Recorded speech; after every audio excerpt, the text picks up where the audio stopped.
Hello friends, Ruchiraj creation में आपका स्वागत है। आज फिर से मुझे केक का ऑर्डर आया है, लेकिन वो ब्लूबेरी का है। मोस्ट डिमांडिंग केक है ब्लूबेरी, तो इसलिए ब्लूबेरी के केक के ऑर्डर ज़्यादा होते हैं। तो आज हम देखते हैं कि हार्ट शेप का ब्लूबेरी का केक कैसे बनाते हैं। ये मैंने ऊपर की लेयर कट कर ली है। अब हम इस केक का एक ट्रायंगल कट करके लेंगे, जिससे कि ये केक में अच्छा से हार्ट शेप आए। देखिए, इस तरह से यहाँ पे हमें एक ट्रायंगल कट देना है और स्पंज को कट करके लेना है। इससे हमारा हार्ट शेप अच्छा दिखेगा। देखिए, ये मैंने कट कर दिया और इसे एक अच्छा सा हार्ट का शेप दे दिया। अब हम ऊपर की लेयर निकाल के रखेंगे। इसी तरह हम और एक लेयर कट कर लेते हैं। आपको ध्यान रखना है कि हाथ को केक के ऊपर रख के फिर आपको धीरे से नाइफ से उसे साइड से कट देना है और सेकंड लेयर उसकी हमें निकालनी है। केक को कट करते वक्त हमें ध्यान रखना है कि सब लेयर इक्वल हो। अब हम केक की आइसिंग शुरू करते हैं। जैसे कि मैंने यहाँ पे एक टिश्यू पेपर लिया है और उसके ऊपर मैं थोड़ा सा पानी स्प्रे करती हूँ, जिससे कि मेरा केक का बोर्ड हिले नहीं। मैंने व्हिप क्रीम पहले से ही तैयार करके रखी है, तो उसे मैं थोड़ा सा केक बोर्ड के ऊपर लगा लेती हूँ। और फिर हमने जो केक स्पॉन्ज की ऊपर की लेयर कट की थी, उसे हम सबसे नीचे की तरफ रखेंगे और फिर उसे हम सोक करेंगे।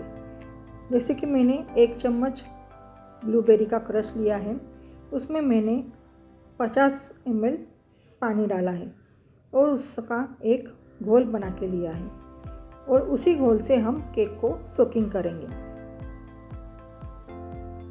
फ्रेंड्स, अगर आप मेरे चैनल पे नए हो तो एक लाइक और सब्सक्राइब करना ना भूलिएगा। अब हम क्रीम की लेयर देते हैं। आपको ध्यान रखना है कि इस उंगली से पैलेट नाइफ के ऊपर थोड़ा प्रेशर देते हुए हल्के हाथ से हमें पूरी क्रीम केक के ऊपर स्प्रेड करनी है। इसी तरह से पूरे केक के ऊपर हमें क्रीम को स्प्रेड करके लेना है।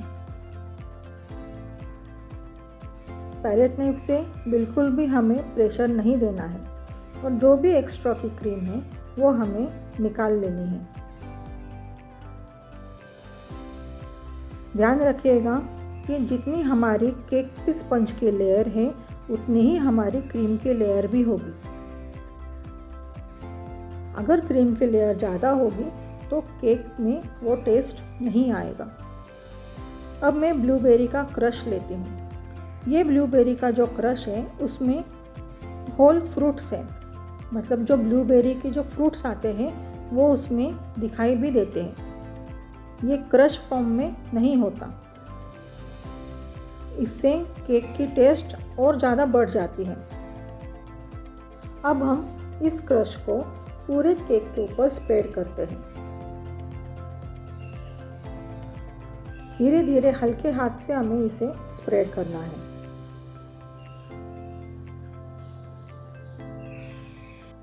अब हम केक की जो लास्ट वाली लेयर थी वो हम सेकंड में रखेंगे।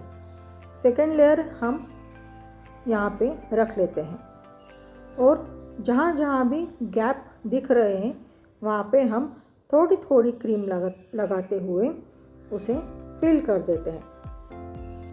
आपको इस बात का ध्यान रखना है कि क्रीम लगाते वक्त हमें सिर्फ थोड़ी थोड़ी, जितनी लगेगी उतनी ही क्रीम लगानी है, ज़्यादा क्रीम नहीं लगानी है, क्योंकि हमें ये केक क्रम्बल कोट करके रखना है।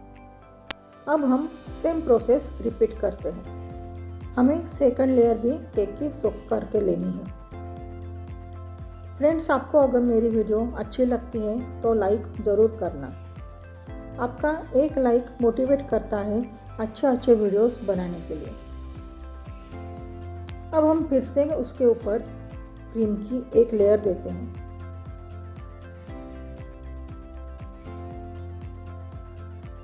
हल्के हाथ से क्रीम को हमें पूरे केक के ऊपर स्प्रेड करके लेना है और जो भी एक्स्ट्रा की क्रीम है उसे हमें निकालना है। ध्यान रखना फ्रेंड्स कि हमें एक्स्ट्रा की क्रीम निकालनी है और जहाँ जहाँ भी क्रीम की ज़रूरत होती है वहाँ पे हमें थोड़ी क्रीम लगानी है। लेकिन जैसे हम ये केक पहले क्रम्बल कोट करके रखते हैं तो हमें इसमें ज़्यादा क्रीम यूज़ नहीं करनी है, क्योंकि केक जब हम फाइनल आइसिंग करते हैं तब भी हमें क्रीम लगानी पड़ती है। तो इसीलिए ध्यान रखना कि क्रीम का थोड़ा लेयर कम होगा तो चलेगा, लेकिन ज़्यादा नहीं होना चाहिए। जैसे मैं यहाँ पे फिर से क्रश डाल के लेती हूँ और उसे पूरा केक के ऊपर स्प्रेड कर देती हूँ। अब हम केक की जो मिडल वाली लेयर थी उसे हम ऊपर की तरफ रखेंगे और जहाँ जहाँ भी गैप होंगे उसे हम फिल करते जाएंगे। जब भी हम केक को क्रम्बल कोट करते हैं तो हमें साइड से या फिर मिडल में भी थोड़ी कम ही क्रीम यूज़ करनी चाहिए, जिससे कि केक का टेस्ट जो होता है वो ज़्यादा अच्छा लगता है। हम जब फाइनल आइसिंग करते हैं तब भी हमें क्रीम का यूज़ करना होता है, जैसे कि कस्टमर की जो भी डिमांड होती है उस हिसाब से हमें क्रीम का लेयर भी देना होता है या फिर क्रीम की जो वर्क होती है वो भी करनी होती है। अब मैं यहाँ पे फिर से केक की लेयर सोक करके लेती हूँ और थोड़ी सी क्रीम लेते हुए मैं पूरे केक को क्रम्बल कोट करके लेती हूँ।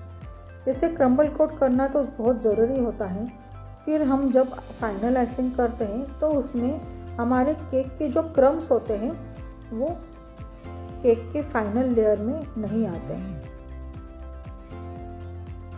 अगर केक के क्रम्स फाइनल लेयर में आएंगे तो फिर हमारी फिनिशिंग अच्छी नहीं होगी। इसीलिए हमें पहले केक को क्रम्बल कोट करना है और फिर जब वो अच्छे से सेट हो जाए तभी हमें उसके ऊपर आइसिंग करनी है। ये अब हमारा केक क्रम्बल कोट हो चुका है।